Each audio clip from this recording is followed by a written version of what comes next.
जंगल के सब जानवरों में अब सिम्बा की बहादुरी के चर्चे होने लगे थे। हर कोई उसे एक दिन अपने पिता बादशाह जमार की तरह एक आदीम शासक बनते देखना चाहता था। मगर सिम्बा अभी बच्चा था।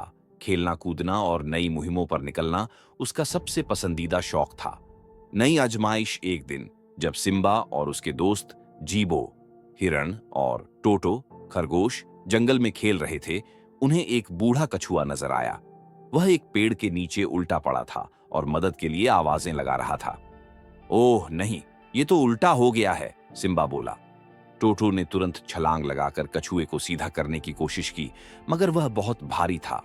जीबू ने भी मदद करने की कोशिश की, मगर नाकाम रहा। सिम्बा ने हिम्मत कर अपने पंजे कछुए के नीचे रखे और जोर लगाया। आखिरकार कछुआ सीधा हो गया और गहरी सांस लेकर बोला, शुक्रिया नन्हे शेर, तुम वाकई एक सच्चे बादशाह की तरह दयालु हो। यह सुनकर सिम्बा को गर्व महसूस हुआ, मगर वह नहीं जानता था कि उसकी असली परीक्षा अभी बाकी है। गायब होने वाली नदी अगले दिन जंगल के जानवरों में हलचल मच गई।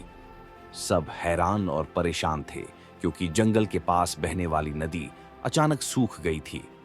ये कैसे हो सकता है? सिम्बा ने हैरानी से पूछा।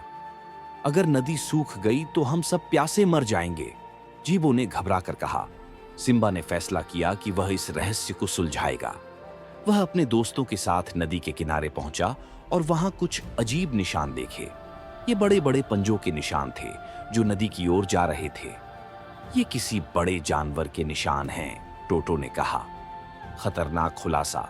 सिम्बा और उसके दोस्त उन निशानों का पीछा करते हुए एक चट्टान के पीछे पहुंचे।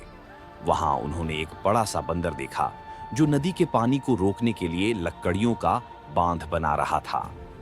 ये क्या कर रहा है? जिबो ने सरगोशी की। ये पानी को जंगल तक पहुंचने से रोक रहा है। हमें इसे रोकना होगा, सिम्बा ने कहा। सिम्बा ने हिम्मत जुटाई और बंदर के सामने जाकर बोला, यह पानी पूरे जंगल के लिए है, तुम इसे क्यों रोक रहे हो? बंदर हंसा और बोला, मैं चाहता हूं कि सब जानवर मेरे पास आएं और मुझसे पानी खरीदें। यह सुनकर सिम्बा को बहुत गुस्सा आया। उसने अपने दोस्तों के साथ मिलकर जोर लगाया और लकड़ियों का बांध तोड़ दिया। नदी का पानी दोबारा जंगल में बहने लगा और सब जानवर खुशी से चिल्लाने लगे। जंगल का सच्चा शहजादा जब बादशाह जमार को सिम्बा की बहादुरी का पता चला तो वह बहुत खुश हुए।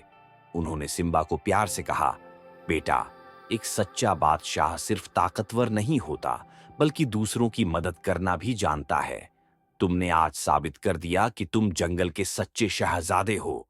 सिम्बा मुस्कुराया, क्योंकि उसे मालूम हो चुका था कि एक अच्छा शासक बनने के लिए बहादुरी के साथ साथ अक्ल और दयालुता भी जरूरी है।